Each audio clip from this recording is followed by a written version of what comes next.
Buenas noches con todos. Para mí es un placer y agradecer desde ya al grupo Ciel Electric por eh, la invitación a este webinar muy interesante e importante actualmente. Nosotros sabemos que la energía es la base primordial de una industria, de nuestros hogares. La energía cada vez se vuelve más importante y vital. Y siempre que tenemos un sistema eléctrico buscamos que la disponibilidad esté al 100%, pero también buscamos que la energía tenga un límite de consumo o que tenga un desempeño energético dentro de nuestras instalaciones, aprovechando el máximo de energía para generar trabajo. Entonces, el objetivo de la energía es mover las máquinas, mover los equipamientos, pero de forma eficiente. Nosotros tenemos un objetivo el día de hoy, es conocer cómo lograr que la energía sea más eficiente, lograr un ahorro energético que nos va a traer mejoras técnicas, pero también nos va a traer mejoras económicas. Y cuando hablamos de la parte económica, esto se vuelve cada vez más atractivo porque podemos empezar a mejorar nuestro sistema eléctrico y a la vez también ahorrar en temas del costo de la energía que cada vez va en ascenso, ¿no? La energía cada vez es más costosa. Años atrás la energía valía quizás varios porcentajes menos que actualmente. ¿Ok? Bien, y para ello el tema de hoy es ahorro de energía mejorando el factor de potencia a través de banco de condensadores. La gama de Schneider Electric son los VAR Plus. Bien, bueno, yo me presento, mi nombre es Julio González, yo soy el encargado de brindar el soporte técnico en temas de calidad de la energía y también en temas de gestión de energía. Actualmente me desempeño en Schneider Electric como Product Application Engineer o ingeniero de aplicación de productos para Perú y Bolivia en el área de Digital Power de Schneider Electric. En las presentaciones yo dejo mis datos también. Para los que gustan, me pueden seguir también a través de las plataformas digitales, ¿ok? Vamos a dar inicio con el enfoque. Nosotros para entender el punto de compensación de energía, necesitamos conocer un parámetro muy importante que es el factor de potencia. Todas las instalaciones determinan un factor de potencia y el factor de potencia es vital en muchos estudios de calidad de energía, en un enfoque de verificar la demanda del consumo de energía y la eficiencia en la transformación de trabajo. Necesitamos conocer qué es el factor de potencia.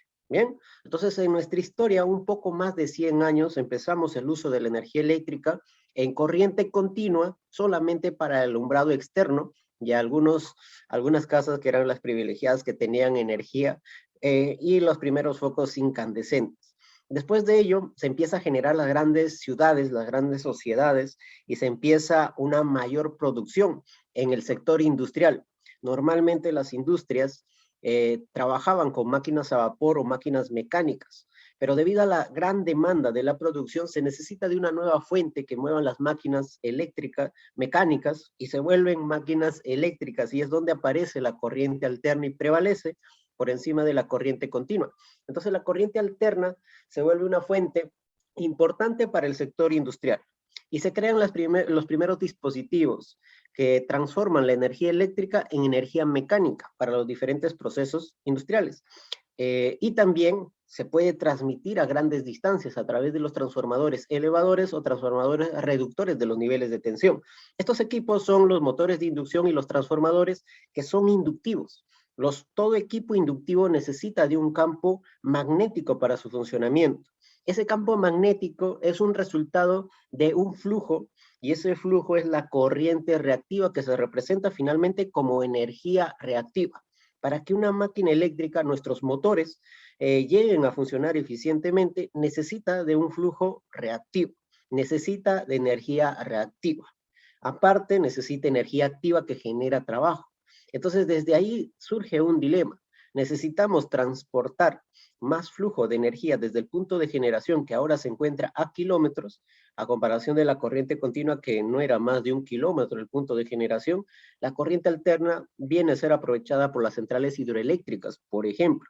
Tenemos que transportarlo desde lugares muy lejanos que hablamos de 10, 20, 60, 100 kilómetros, y para ello necesitamos buscar ser eficientes. Y debemos transportar ahora energía activa y también debemos transportar energía reactiva. Eso logra que el sistema se vuelva con equipos más sobredimensionados, los cables, la línea de transmisión más sobredimensionada, porque debemos soportar mayor energía reactiva.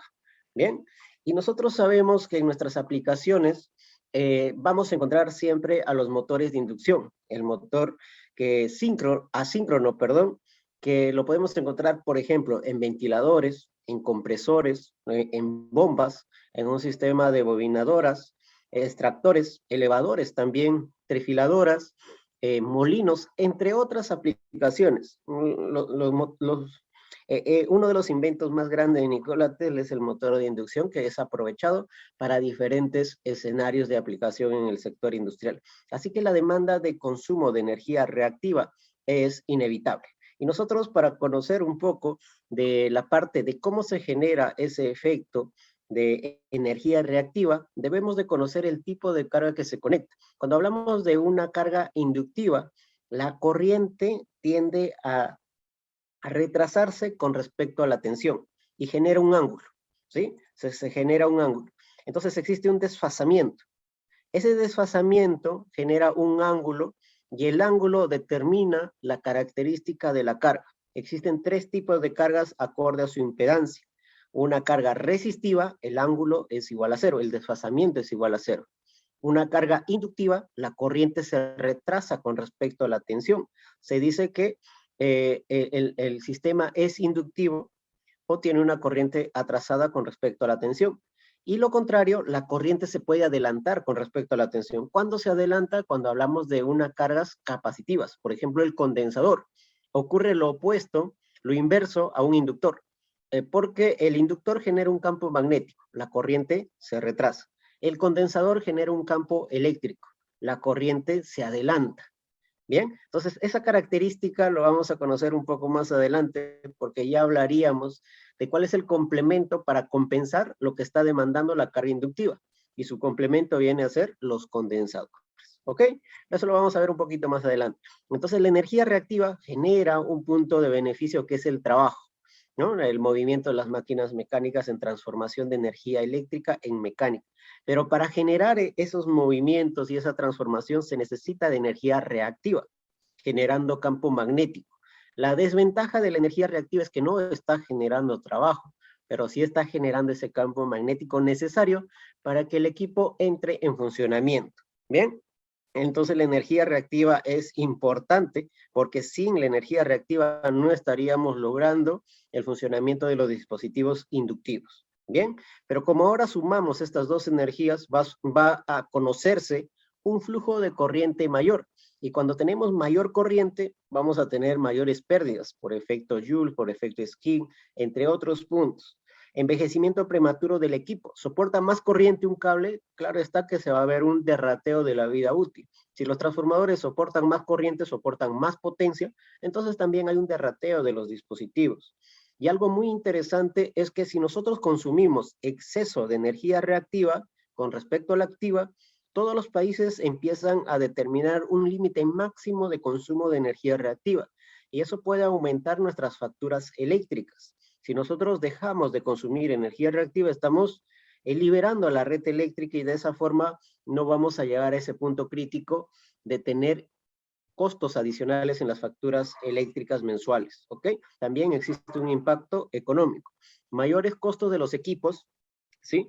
Debemos sobredimensionar porque existe más flujo de corriente, entonces un sobredimensionamiento de línea de transmisión, sistema de distribución y los diferentes cables que vienen conectándose para los diferentes dispositivos. Deben soportar el flujo de reactivos, sea en corriente, potencia o energía, como puede ser visto.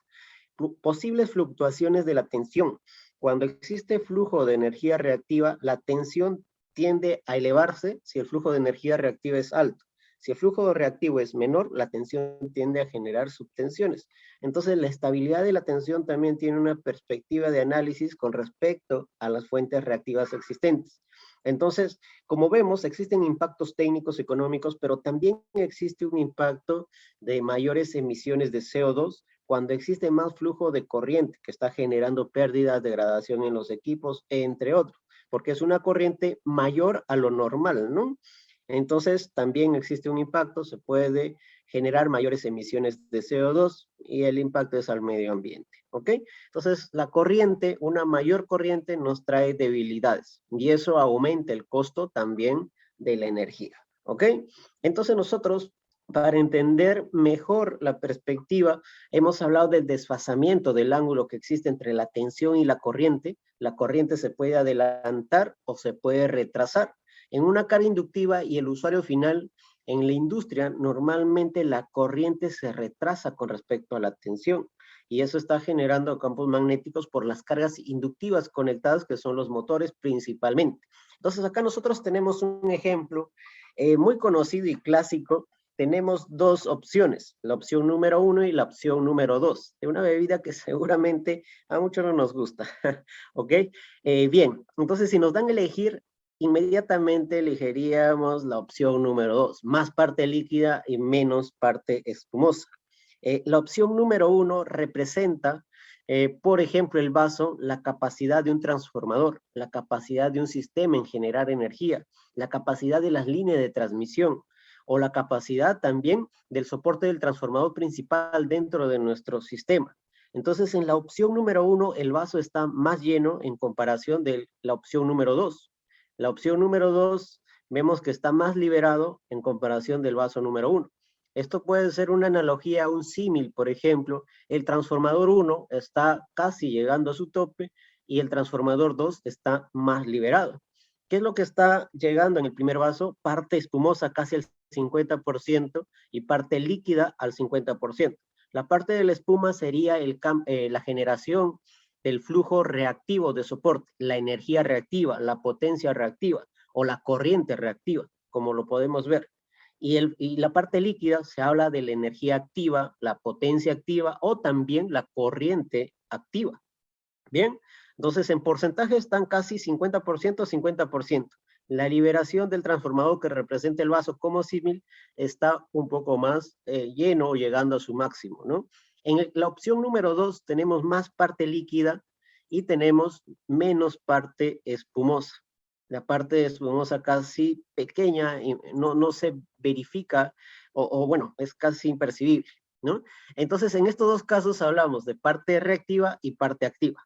Esto lo vamos a trasladar al triángulo de potencias. Bueno, por acá ya señalamos, ¿no? La parte activa y la parte reactiva, que finalmente van a determinar la potencia total, consumida, transportada o generada, ¿no? Para nosotros, poniendo como el símil el transformador, la potencia total consumida, que seríamos los usuarios finales. Entonces, transportemos estas ideas al triángulo de potencias. El triángulo de potencias que ya conocemos, se habla de potencia activa, que es la parte en verde, la potencia reactiva, que es la espuma en color anaranjado o amarillo, y finalmente la potencia aparente, que es la hipotenusa del triángulo rectángulo. Potencia activa, reactiva y aparente. Esto sería 50% activa, 50% reactiva, la opción número 1. En cambio, en el caso número 2, vemos que la potencia reactiva es casi impercibible, la espuma es mínima. Aprovechamos y verificamos que todo lo que estamos consumiendo se va a transformar en trabajo porque es parte activa. Entonces, el triángulo de potencias sería de esta forma. La parte reactiva más pequeñita y la potencia activa se acerca más a la potencia aparente. Y como hemos hablado del desfasamiento, en este triángulo, el ángulo de desfasamiento se puede representar entre la potencia aparente y la potencia activa. En el primer caso, el ángulo es grande, y en el segundo caso el ángulo es más pequeño. Entonces, el ángulo va a definir el factor de potencia, que para nosotros va a ser el cos phi de este triángulo rectángulo. ¿Cuál es el cos phi?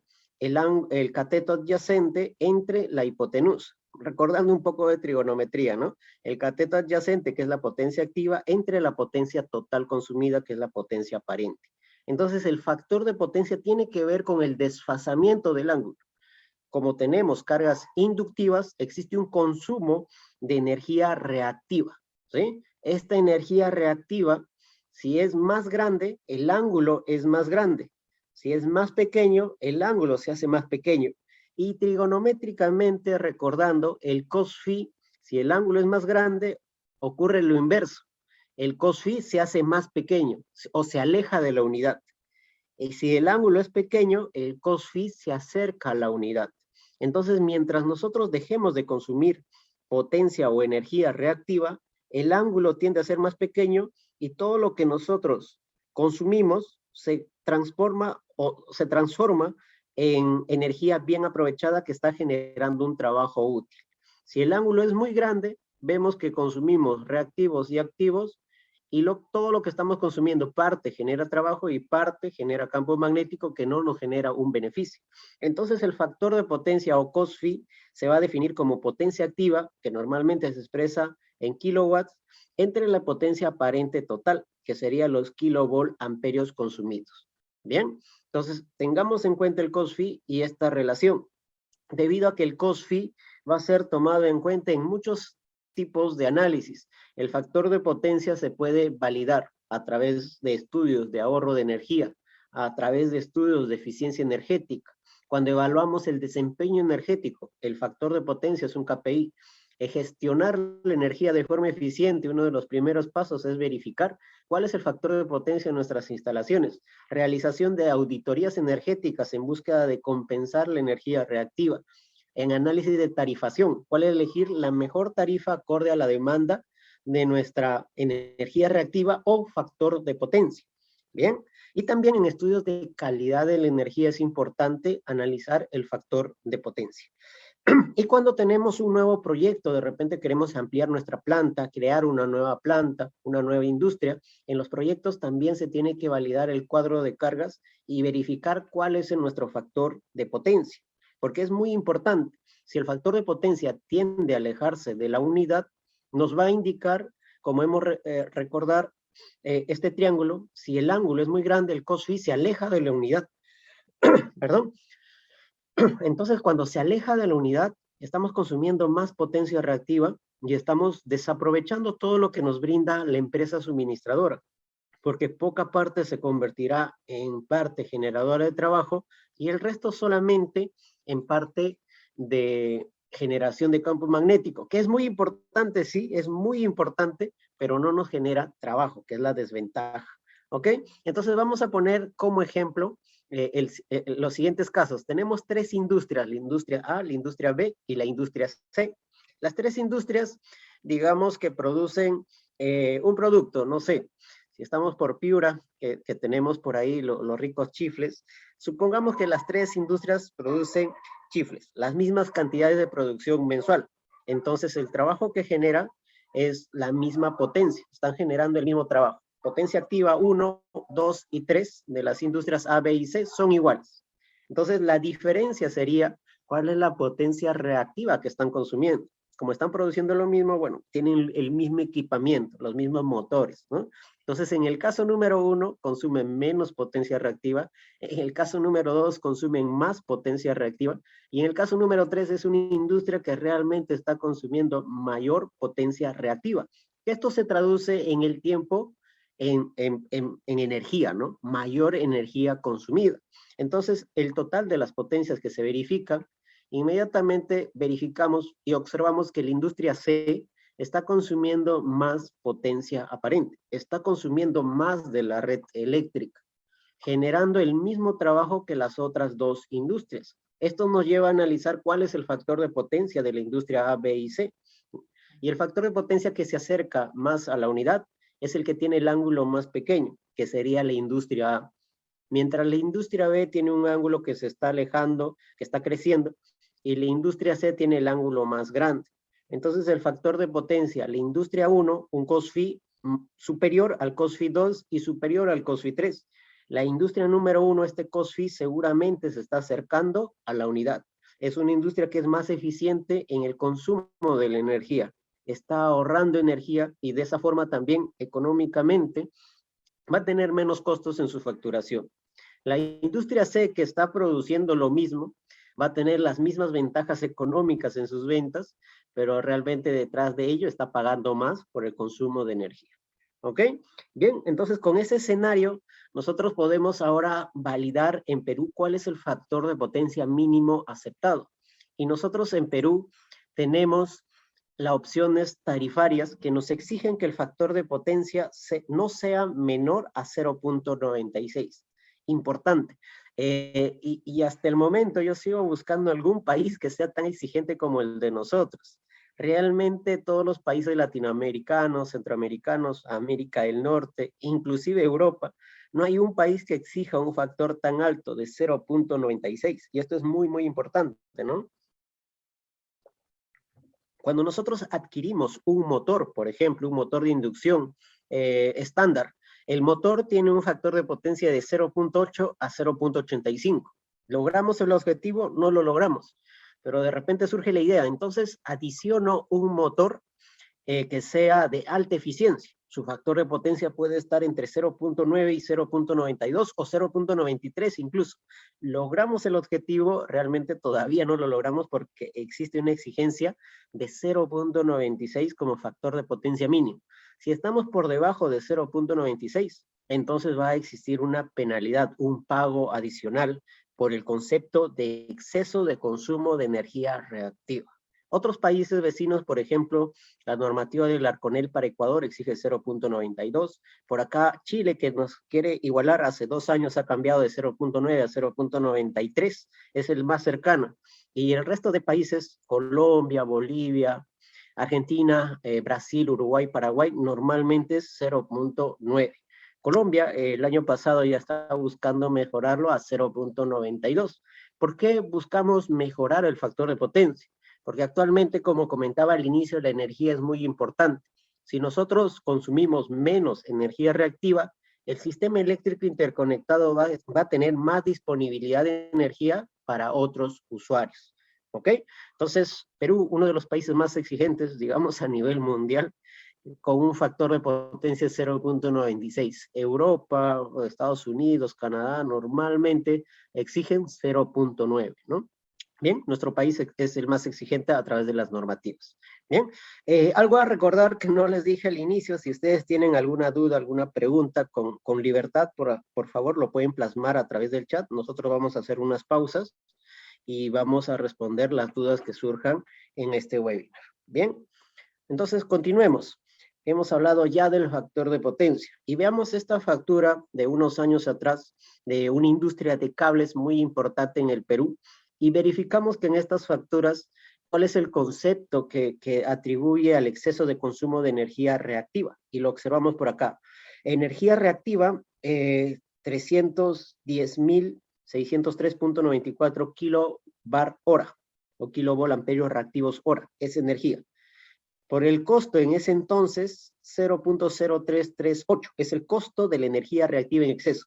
Actualmente es aproximadamente 0.05. Ya aumentó el costo de la energía. Antes era 0.03, ahora en promedio es 0.05. Es más costoso la energía. Y en ese momento se pagaba 10.500 soles. Supongamos que 10.000 soles mensual por costo en exceso de energía reactiva. En un año, esta industria de cables estaría pagando 120.000 soles. En 2 años, 240.000 soles. En 10 años, ¿cuánto sería ese costo de la industria? Entonces, en este caso, se tenía un bajo factor de potencia y estaba menor a 0.96. El banco de condensadores, que va a ser la solución que vamos a conocer posteriormente, el costo de la energía, el costo de un banco de condensadores va a ser inferior a los 240.000 soles muchas veces. Entonces, el retorno de la inversión en este escenario, si paga 10.000 soles y en 2 años está pagando 240.000 soles, el banco de condensadores en meses o en menos de un año va a lograr un retorno de la inversión. Y el banco de condensadores, recordemos cuál es la expectativa de vida útil, es mayor a 10 años, así que podemos explotar nuestra solución por más de 10 años incluso. Entonces, una solución que tiene un retorno de la inversión en meses, menor a 24 meses, en algunos casos menor a 12 meses, y con una explotación de 10 años, es totalmente factible y muy atractivo para una inversión. ¿Ok? Entonces, las facturas eléctricas es uno de los pasos también de cómo verificar si tenemos una necesidad dentro de nuestro sistema de compensación de energía reactiva. Realmente todos los usuarios tienen un factor de potencia y por la exigencia normativa de Perú, muchos usuarios van a necesitar de corregir y compensar la energía reactiva. Entonces vamos a conocer de qué forma nosotros podemos determinar la capacidad de una solución de compensación de energía reactiva, que sería el banco de condensadores. ¿Ok? Entonces vamos a esta parte corrigiendo y mejorando el factor de potencia. Para mejorar el factor de potencia, nosotros tenemos este escenario: el sistema de generación, transmisión y finalmente el usuario. El usuario, si conecta sus cargas, empieza a consumir tanto energía activa como energía reactiva. Bien, que pueden ser expresados en potencias, por ejemplo, 800 kilowatts más 80 kilowatts, perdón, más 60 kilobar, ¿no? Igual a la potencia total de consumo, 100 kilovolt amperios. Bien, entonces, si nosotros queremos compensar esa energía reactiva, el usuario es responsable de crear su propia fuente. Esa fuente puede ser el banco de condensadores. El banco de condensadores, si entrega toda la necesidad de potencia reactiva, estamos liberando al 100% todo el sistema eléctrico interconectado nacional. Y si compensamos el total, ¿cuál sería el factor de potencia? Si no existe energía reactiva consumida en la red, el factor de potencia se volverá 1. Claro está. Si no hay energía reactiva, el ángulo es 0. Cos phi de 0 es 1. Entonces acá puede lograrse una compensación total, llegando a un factor de potencia 1. ¿Ok? De la red eléctrica lo estamos liberando en 20 kilovolt amperios. Estamos liberando la red eléctrica. Esta liberación logra que el sistema eléctrico pueda entregar más energía a otros usuarios y se vuelve un sistema más fuerte, más robusto, más estable, al dejar de entregar un flujo reactivo. ¿Ok? Entonces el banco de condensadores es la solución técnicamente que vamos a conocer viable y económicamente también factible, porque el retorno de la inversión es en menos de 24 meses, ¿no? Cuando existe esa necesidad. Bien, algo importante que debemos de conocer, y lo vamos a explicar en estos diagramas, es que la carga, por naturaleza, una carga inductiva necesita de una fuente reactiva, necesita de energía reactiva. Entonces, en este escenario, nosotros tenemos la carga inductiva sin un banco de condensadores. Y en el segundo escenario, la carga inductiva, que sería el motor, con el banco de condensadores conectado. ¿Ok? Entonces, si en el primer escenario no está el banco de condensadores, la carga necesita una potencia reactiva. ¿Ok? Esa potencia reactiva lo tiene que tomar de una fuente. Y esta fuente ahora será el sistema. Entonces, esa energía reactiva o potencia reactiva va a circular desde el sistema de generación, pasando por los cables, por los transformadores, por los cables alimentadores secundarios y finalmente llega al motor. Entonces, si nosotros evaluamos el factor de potencia, la carga tiene un factor de potencia de 0.85.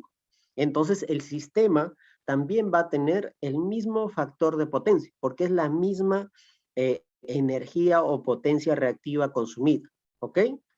Bien, entonces en el segundo caso activamos al banco de condensadores y va a compensar esa necesidad de potencia reactiva.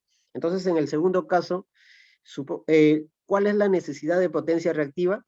Es la misma potencia, es la misma energía necesaria para que el equipo funcione. La pregunta surge ahora: ¿de dónde toma esta energía o esta potencia reactiva?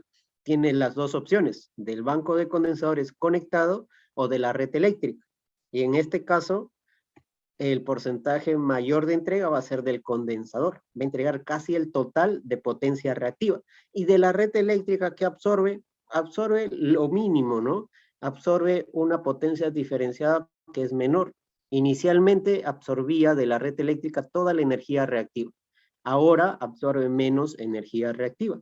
Y ese es el sistema de compensación de energía reactiva: crear nuestra propia fuente a través de la solución, en este caso de banco de condensadores, entrega la energía reactiva que se requiere. Ahora la pregunta surge: ¿cuál es el factor de potencia de la carga? El factor de potencia de la carga sigue siendo 0.85. ¿Varió la necesidad de potencia reactiva? No, porque la carga, para que varíe esa necesidad, tenemos que entrar en la ingeniería de diseño, cambiar los bobinados, aumentar los bobinados, generar otro torque, jaula de ardilla y todo lo que se puede hacer en una máquina eléctrica, ¿no? Pero por diseño ya viene con un factor de potencia. Para generar su funcionamiento y campo magnético necesita de esta potencia reactiva. ¿Dónde cambia el factor de potencia y dónde se corrige el factor de potencia? Es para el sistema. Y lo que nos registra el medidor de facturación Ahora no es 0.85, que era anteriormente el mismo factor de potencia de la carga. Ahora el factor de potencia es 0.98 porque de la red eléctrica viene menos consumo de potencia o energía reactiva. Y es lo que se está verificando. 0.98. ¿Estamos por encima de 0.96? Sí. Entonces vamos a dejar de pagar por ese concepto de exceso de consumo de energía reactiva. ¿Ok? Entonces nosotros compensamos la necesidad de las cargas conectadas. Desde este punto, hacia aguas arriba, hacia el límite superior, liberamos al transformador, por ejemplo. Liberamos a los cables, liberamos a la red eléctrica. ¿Ok? Solamente va a existir una circulación de corriente de la fuente hacia la carga inductiva. ¿Bien? Entonces existe una liberación de pérdidas en cables, en el transformador y hacia el sistema eléctrico. ¿Ok? Ese es un sistema de compensación de energía reactiva. Para determinar la capacidad de la solución de banco de condensadores, pasamos al triángulo de potencias.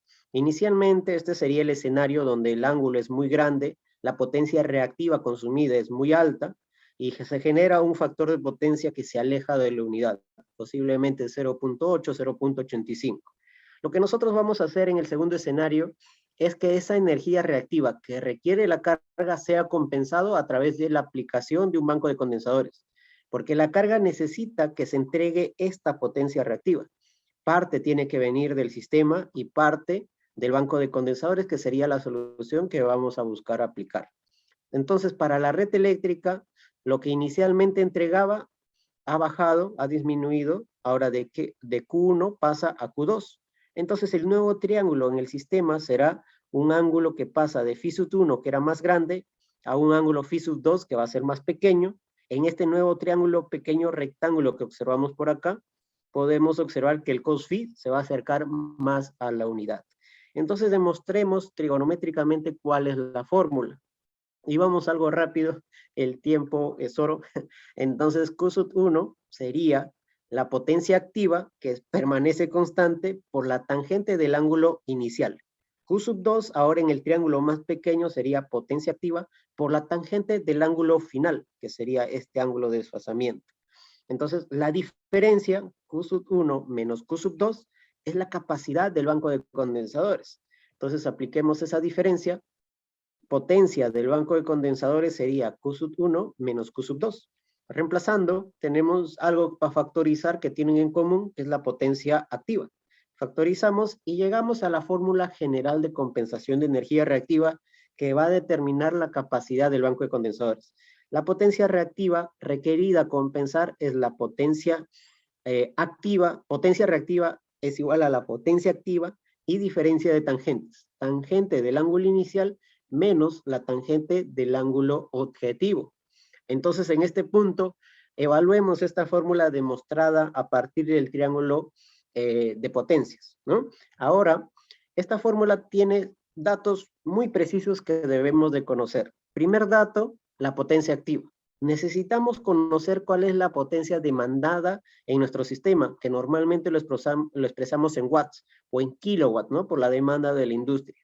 Bien, esta potencia activa lo podemos encontrar en los cuadros de cargas, en los datos de las cargas, a través de estudios y mediciones. La potencia activa es un dato que se necesita para determinar la capacidad del banco de condensadores. Dos, necesitamos el ángulo de desfasamiento del sistema cuando no existe banco de condensadores, del sistema existente. Ese ángulo de desfasamiento es el factor de potencia existente, porque va a ser un resultado del cos phi, ¿no? Nosotros podemos encontrar ese ángulo a partir del cos phi inicial existente. Entonces, por ejemplo, un motor nos indica cuál es su factor de potencia, un motor nos indica cuál es la potencia activa. Entonces, son datos que necesitamos. Estos dos datos son los más importantes que debemos de tener.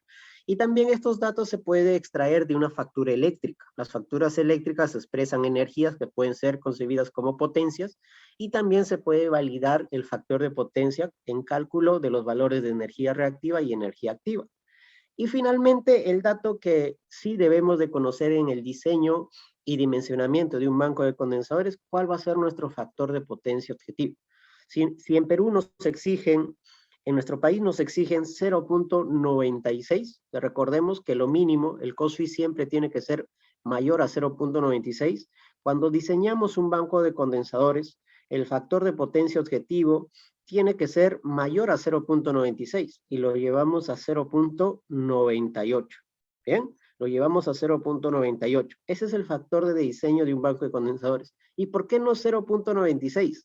Porque el banco de condensadores tiene un controlador que da a conocer sus reacciones en segundos. Y posiblemente, si lo diseñamos el banco de condensadores para 0.96, va a existir momentos donde el factor de potencia en el global esté por debajo de 0.96 por el dinamismo del controlador de factor de potencia, que tiene que tomar una decisión en 10 o 60 segundos de conectar o desconectar a los condensadores. Así que el factor de potencia 0.98 como diseño. Este dato es estable. O lo podemos quizás llevar a 0.97. También está por encima de 0.96. Solo dos factores. Nosotros en Schneider dimensionamos las soluciones siempre a 0.98. Con eso garantizamos que siempre vamos a estar por encima de 0.96. Y aquí también puede surgir otra duda. ¿Y por qué no llevamos a un factor de potencia 1? Bien, si buscamos el factor de potencia 1, posiblemente vamos a necesitar el doble de capacidad de un banco de condensadores. Si en este caso necesitábamos como 1, cuando llevamos un factor de potencia 1 necesitamos como 2, es decir, la inversión en la aplicación del banco de condensadores será mayor. Pero recordemos que la normativa todavía nos permite absorber energía reactiva de la red siempre y cuando nuestro factor de potencia sea mayor a 0.96. Así que no hay una exigencia que nos lleve a un factor de potencia 1. Incluso si llevamos el factor de potencia 1 y programamos al controlador, posiblemente el banco de condensadores nos genere algunos efectos capacitivos. Los pasos se pueden quedar conectados hasta que el controlador decida desconectar a los pasos, ¿no? A los condensadores. Entonces se puede generar algún efecto capacitivo y eso puede generar algunas sobretensiones que no es nada beneficioso para nuestros equipos conectados. Bien, entonces necesitamos energía activa, factor de potencia existente y el factor de potencia objetivo que ya lo conocemos. Bien, con esos datos dimensionamos las soluciones de banco de condensadores. ¿Dónde encontramos los datos de potencia, de factor de potencia?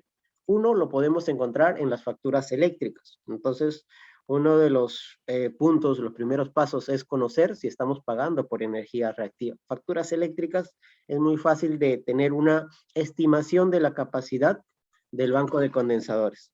Dos, lo podemos encontrar a través de los cuadros de cargas, si tenemos proyectos futuros. Los motores, los tipos de cargas inductivas que se conectan, en un cuadro de cargas se puede especificar estos datos, potencia activa y factor de potencia existente. A través de los medidores de energía, si tenemos medidores en un CCM, en una sala eléctrica, en una subestación, podemos también verificar cuál es nuestro factor de potencia. A través de un estudio de compensación de energía reactiva, a través de analizadores de redes portátiles, que se vuelve un poco más especializado, también. Actualmente Schneider ha comprado ETA, por ejemplo, pertenece a Schneider. A través de un software eléctrico podemos hacer simulaciones y también se pueden encontrar esos parámetros con mayor exactitud. Y finalmente, a través de un sistema de monitoreo de energía en tiempo real, que es el Power Monitoring Expert, que es un software de Schneider Electric, o también a través de un SCADA eléctrico que está capturando la información de los medidores. Entonces hay muchos caminos donde nosotros podemos encontrar cuál es la potencia de consumo y cuál es el factor de potencia. Nosotros vamos a dar a conocer, bien, estamos cortitos en tiempo, este diagrama unifilar, que es el resultado de la medición de un sistema de gestión de energía, que es el Power Monitoring Expert, perdón, y se tiene una potencia de 959.6 kilowatts. Tenemos el primer dato. Bueno, una compensación, vamos a buscar que la compensación sea global para todo el sistema. Esa es la potencia activa. Bien, ahora nos faltará la potencia, el factor de potencia. Tenemos el primer dato que necesitamos para calcular cuál es la potencia reactiva requerida. Igual les invito por acá, ustedes pueden visualizar este diagrama, entrar a los medidores y descargar toda la información. Que es www.pmedemo.biz, el usuario es demo, todo en minúscula, y el password también es demo. Entonces van a observar un sistema de gestión de energía en tiempo real, ¿no? Y van a encontrar todas las medidas de los analizadores o medidores que están en forma permanente adquiriendo toda la información. ¿Ok? Tenemos el primer dato, entonces en este diagrama también lo podemos expresar verificando el factor de potencia, y en este caso es 90% que es 0.9, ¿no? Entonces el cost phi inicial es igual a 0.9. Ese es el factor de potencia inicial. Nosotros lo vamos a mejorar a 0.98. Entonces, lo primero es aplicar esta fórmula general para determinar la capacidad del banco de condensadores. Bien, la potencia activa, lo teníamos anteriormente por acá. Factor de potencia inicial, el cost phi. Bueno, acá lo hemos puesto 0. Bueno, acá está 0.9, ¿no? 0.9. Bueno, en cálculo lo verifican 0.9. Tangente del ángulo inicial sería 0.78. El cost phi objetivo 0.98. Tangente del ángulo objetivo 0.2. Diferencia de tangentes reemplazamos por acá. La potencia activa. Y finalmente sería la capacidad de potencia reactiva del banco de condensadores 557 kilowatts. ¿Ok? Entonces, de esta forma y de forma tan rápida se puede determinar en ese instante, en este caso, tomando la medida instantánea del medidor a través de la plataforma de Power Monitoring Expert. A través de un medidor visualizamos y podemos hacer este cálculo rápido. Entonces, lo que nos ayudaría es tener una tendencia, porque sabemos que la industria tiene diferentes escenarios de funcionamiento. Puede haber funcionamientos de baja demanda, alta demanda, ¿no? Y eso es variable en el tiempo. Entonces podemos calcular en el tiempo cómo varía la necesidad y la tendencia de potencia reactiva. Y la solución se va a decidir, claro está, por el valor más alto para que en todo escenario el banco de condensadores pueda lograr corregir el factor de potencia de forma eficiente. Bien, entonces, bueno, por el tiempo estamos un poco enfocándonos en parte global. Ya es entrar un poco más a detalle de hacer otros cálculos en las facturas, cuadro de cargas y demás, ¿no? Que hemos comentado. Y finalmente, una vez dimensionado el banco de condensadores, debemos de conocer cuáles son las partes de la solución del banco de condensadores. Y Schneider Electric tiene la solución completa de todos los componentes. Partimos por el condensador, el que almacena la energía como campo eléctrico. Todos los condensadores de Schneider, el modelo es de VAR Plus CAN, cumple con la IEC 60831-1 y también -2. Todas las pruebas y certificaciones de los equipos son por laboratorios externos de Schneider y son condensadores que van desde los 5 kilobar hasta los 79 kilobar. Bien, son condensadores robustos y que incluso pueden soportar componentes armónicas, hasta un 25% de cargas no lineales. Bien, tiene una característica, es un clase D, que puede llegar a soportar hasta 55 grados centígrados por un periodo de 8 horas, en 24 horas, ¿no? Bien, es la fuente, es el corazón de funcionamiento del tablero del banco de condensadores. El segundo componente es el equipo importante, el que supervisa el factor de potencia, el que decide conectar o desconectar a los condensadores. Él constantemente está observando si el factor de potencia decae por debajo del objetivo, que sería que se está alejando de 0.98 como objetivo, empieza a activar a los condensadores. Y si existe un exceso de energía reactiva, entonces el controlador tiende a desactivar a los condensadores.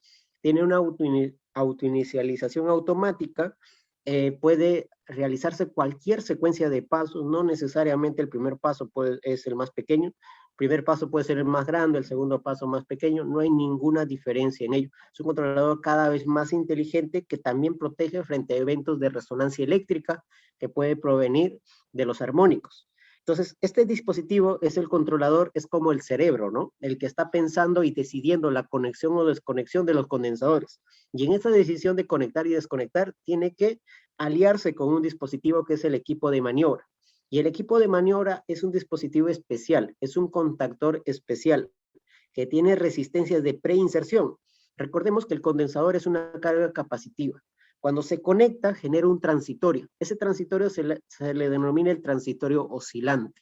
Ese transitorio oscilante genera corrientes pico. Algunos le denominan corriente inrush, que puede llegar a ser 200 veces la corriente nominal y puede ser destructivo a la impedancia capacitiva. Entonces, para limitar ese efecto, Schneider patenta justamente la aplicación de estos contactores especiales. Antes un condensador nos duraba 5 años. Gracias a esta patente de contactor con resistencia de preinserción, la expectativa de vida útil de un condensador se duplica y limita la corriente por debajo de 60 veces la corriente nominal, con un contacto normalmente adelantado. Son los contactores tesis D. El objetivo es proteger al condensador y evitar corrientes elevadas en su energización. ¿Ok? Y después de ello, como todo tablero eléctrico en baja tensión necesita protecciones, se habla de una protección acorde a la IEC 60831, que deben ser interruptores. En muchos bancos de condensadores se aplican fusibles y los fusibles pueden generar desequilibrio. Cuando un fusible se activa, dos fases pueden quedar conectadas. Una fase desconectada, desequilibrio y asimetría, y eso va a generar una inestabilidad en la tensión. En cambio, cuando se utiliza un interruptor termomagnético, ocurre una falla en una fase, lo que es más común, el contactor aísla trifásicamente al condensador de la red y de esa forma no se afecta el condensador y tampoco se causa esos efectos de desequilibrio, desbalance de la tensión. Bien, entonces es recomendado usar interruptores dentro del tablero de banco de condensadores.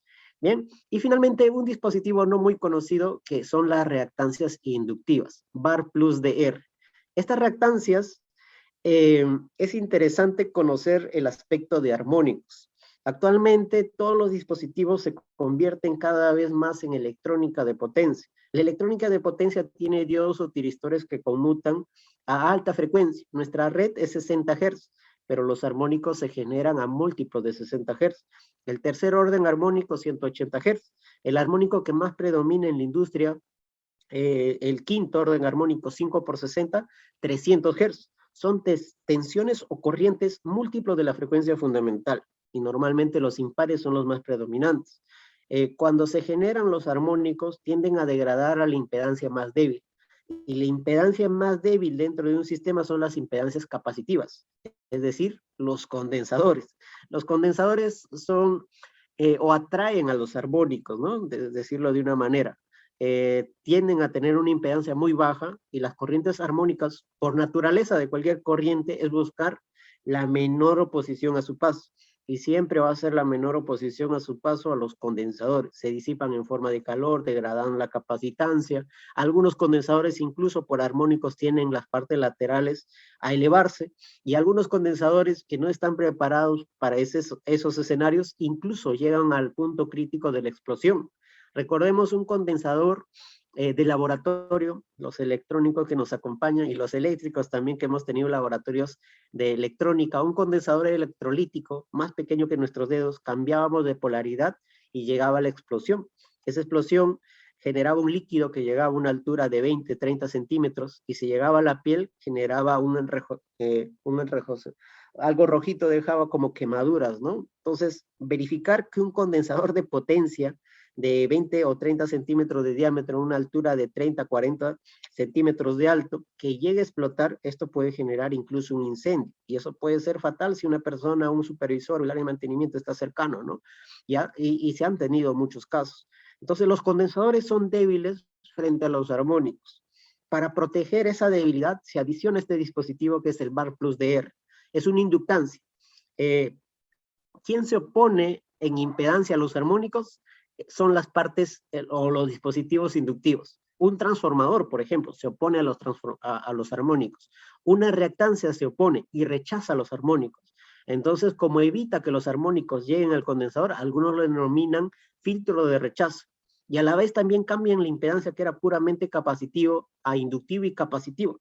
Y de esta forma también se le conoce como reactancia antirresonante, porque un condensador cuando llega al punto crítico de fallar genera resonancia eléctrica, así que esta reactancia también se denomina reactancia antirresonante, ¿ok?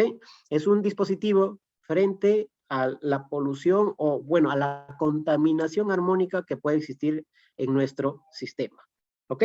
De esta forma conocemos los componentes que van a formar los tableros de banco de condensadores.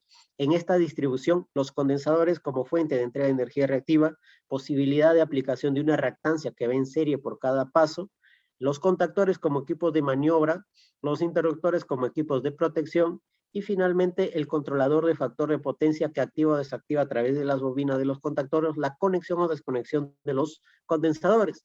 El controlador de factor de potencia puede también entregar, tiene comunicación embebida a un gateway que puede tener un web server o también puede entregar esa información a través de Modbus a un software, donde el banco de condensadores puede estar monitoreado permanentemente. Entonces, por acá vemos un tablero donde tenemos 1, 2, 3, 4 interruptores.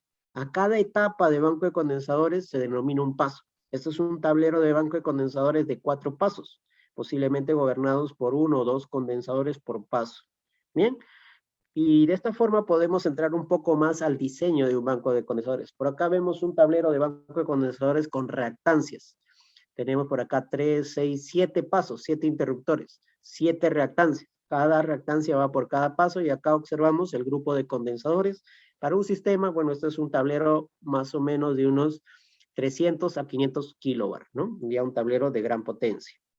Bien, ¿ok? De esta forma nosotros lo que buscamos es aplicaciones de banco de condensadores a través de las componentes, a través del diseño y la especificación, buscando que las soluciones sean lo más eficiente, lo más confiable, lo más seguro y también lo más simple en lo que es el sistema de monitoreo y supervisión. Y el controlador de factor de potencia, el VAR Plus Loid, es uno de los controladores también más avanzados. Los VAR Plus CAN, que son los condensadores que dan la fiabilidad y la confiabilidad de que no va a ocurrir o va a generarse eventos, ¿no? Porque también tiene protecciones adecuadas. VAR plus DR, las inductancias que protegen a los condensadores, el contactor especial que también es un equipo de maniobra, pero también de protección frente a los transitorios o la corriente INRAS, ¿no? La corriente de energización. Y los interruptores que es el sistema de protección adecuado para el tablero de banco de condensadores. Bien, bueno, conmigo hasta este punto yo me quedo atento a las preguntas y respuestas que se puedan tener en este punto. Igual, como comentaba nuestro compañero de Ciel, tenemos ahí una dinámica de preguntas que tienen, creo que, premiación, ¿ok? Entonces, resolvamos las preguntas y, bueno, si no logramos absolver todas, también nosotros estamos atentos a través de los correos y la comunicación a través de nuestro partner Ciel, ¿ok? Bien. Sí, Julio, aquí leyendo las preguntas en el chat, bueno, nos pregunta Eudis Lizana Facundo. ¿Qué valores se toman en cuenta para poder dimensionar la capacidad de un banco de condensadores? Ok, lo hemos respondido ya en unas gráficas, potencia activa y factor de potencia existente. De esa forma se dimensiona el banco de condensadores. Pero algo que debemos de adicionar es el análisis de armónicos. Lo hemos comentado en esta parte final. Los armónicos son la amenaza a los condensadores. Si evidenciamos que existe alto contenido de armónicos, tenemos que ya entrar en el diseño del banco de condensadores adicionando reactancias para proteger a los condensadores. Entonces, en conclusión, analizar la demanda, potencia activa, analizar el factor de potencia existente y analizar la parte armónica. ¿Ok? Bien. Jeremy Torres Beliz nos dice, ¿cómo se puede asociar la compensación del factor de potencia en un plan de mantenimiento eléctrico de un sistema eléctrico? Dice, ¿cómo puede usarlo como técnica de mantenimiento e indicador? Imagino que quiere saber cómo, poniendo un banco y mejorando el factor de potencia, qué beneficios le lleva a la larga, ¿no? En sus instalaciones eléctricas. Claro, nosotros cuando instalamos un banco de condensadores y si lo instalamos en el lado secundario del transformador, estamos liberando al transformador, liberamos kilovoltamperios. Y incluso estamos liberando con un banco de condensadores toda la potencia reactiva que pasa por el transformador y que también puede circular por los cables. Desde el punto donde se ubica el banco de condensadores, límites superiores se libera de ese flujo reactivo. Entonces, si se libera el flujo reactivo, liberamos al transformador, liberamos de las pérdidas que se puede generar por flujo reactivo, también liberamos a los cables, liberamos de las pérdidas por efecto Joule, porque liberamos corriente, entonces menos pérdidas por corriente, ¿eh? Y también posibles fluctuaciones de tensión por la ausencia de este efecto capacitivo o el flujo capacitivo también se puede determinar. Y va a depender los datos de los cables, los datos de los transformadores y la capacidad que podemos tender a liberar, ¿no? Sería de esa forma un análisis de cuál es el beneficio técnico de la aplicación de banco de condensador. Nos queda claro. Bien, Edward nos comenta, ¿cómo se define la cantidad de pasos para un sistema de factor de condensadores? Ok, para eso vamos a mostrar la tendencia. Uno es a través de las mediciones. Nosotros observamos esa tendencia de cómo se está demandando la potencia reactiva. Entonces, con ello podemos definir los pasos, más pequeños, medianos o grandes. También a través del cuadro de cargas, cuando se determinan las capacidades de los motores o cargas inductivas más importantes, se puede determinar la capacidad de pasos. Normalmente los pasos se recomienda que estén entre los 5 kilobar hasta los 75 kilobar. Esa es la capacidad. Y algunos recomiendan que la capacidad esté entre los 5 y máximo 100 kilobar, la capacidad de los pasos. Pero va a depender justo del tipo de cargas que tenemos. Si tenemos cargas de 100 HP, de 200 HP, 300 HP, también las características del diseño del banco de condensadores va cambiando. Puede ser muy pequeño o puede ser muy grande los pasos, pero va a depender de las cargas. Así que debemos de tener como conocimiento las características de demanda de potencia reactiva. Bien, Jesús Meij Suárez dice, ¿para qué tipo de aplicaciones es más recomendada esta solución? ¿O es aplicable a cualquier tipo de instalación, ya que sabemos que la calidad de energía en Lima no es buena? Sí, entonces es aplicado donde se necesita energía reactiva y también donde se tenga un límite de distorsión armónica. Los bancos de condensadores solamente tienen un objetivo, que es corregir el factor de potencia y tienen protecciones frente a armónicos. Entonces, por eso el punto importante, la evaluación de armónicos. Existen industrias que tienen diferentes áreas, tienen diferentes suministros, tienen diferentes transformadores, y hay áreas donde existe mucha distorsión y debemos pasar a soluciones superiores. Pero existen áreas donde sí, un banco de condensadores aún puede aplicarse. Claro está que estamos en una tendencia de cambio de tecnología, pero la evaluación de armónicos es muy importante. ¿Ok? Claro, y mira, siguiendo esa pregunta, voy a la de Jeremy Torres Feliz de nuevo. Dice, ¿cada cuánto tiempo podríamos medir el factor de potencia y los armónicos en una instalación? ¿Cada cuánto sería recomendable? Ok. El, la evaluación, la normativa y todas las normativas nacionales, como la norma TENC de servicios eléctricos, la IEEE 519, la IS 61430 o la N 50160, nos recomienda hacer mediciones por un periodo de 7 días. Si nosotros queremos hacer esas mediciones puntuales, la recomendación es realizarlo siempre que existan cambios, siempre que existan cambios en la demanda o cambios en la ampliación de la planta o de la industria, realizar esas medidas de cómo ha cambiado el factor de potencia. ¿Ok?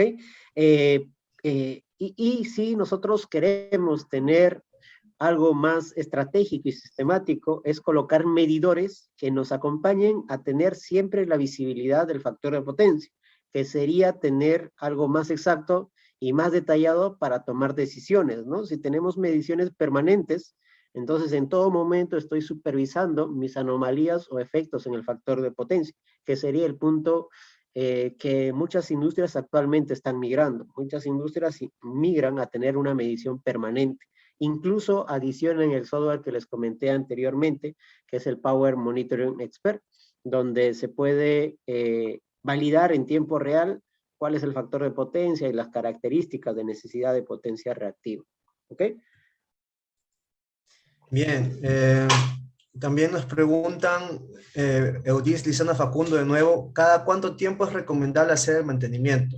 Imagino hacer el mantenimiento banco de El condensadores. mantenimiento del banco de condensadores es mínimo. El sistema que más se tiene que evaluar es la ventilación y va a depender del área. Cuando el área tiene polución alta, tiene temperaturas altas, se recomienda la evaluación del banco de condensadores cada 6 meses. Incluso puede bajar a 3 meses si el área es muy crítica en tema de partículas en el aire, ¿no? Que pueden afectar el sistema de ventilación y generar mayor temperaturas en el condensador.